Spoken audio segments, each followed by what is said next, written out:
પંચમહાલ જિલ્લાના શહેરા તાલુકા મથક ખાતે આવેલા પુરવઠાના ગોડાઉનમાં ટેકાના ભાવે ડાંગરની ખરીદી કરવામાં આવી રહી છે. જોકે બજાર કિંમત કરતાં પ્રતિમણ ખેડૂતોને વધુ ભાવ મળવા સાથે અહીં ડાંગરના ટેકાના ભાવ 473 રૂપિયા મળી રહ્યા છે.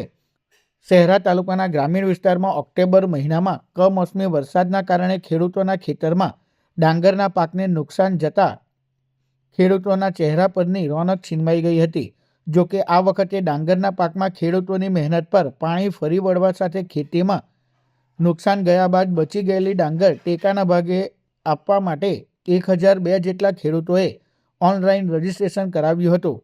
તાલુકા મથક ખાતે આવેલ પુરવઠાના ગોડાઉનમાં ટેકાના ભાવે ડાંગર ખરીદી શરૂ કરવામાં આવી હતી અને ટેકાના ભાવ પ્રતિમણ 473 રૂપિયા 80 પૈસાના ભાવે ખેડૂતો ડાંગરનું વેચાણ કરી રહ્યા છે. અનાજના ગોડાઉન ખાતે ટેકાના ભાવે ડાંગરની ખરીદી દરમિયાન કેટલાક ખેડૂતોની ડાંગર દાગી અને ફૂગવાળી હોય તો તે ડાંગરની ખરીદી ટેકાના ભાવે નહીં કરવામાં આવતા ઘણા બધા ખેડૂતોમાં ચિંતા સાથે રોષ જોવા મળી રહ્યો છે.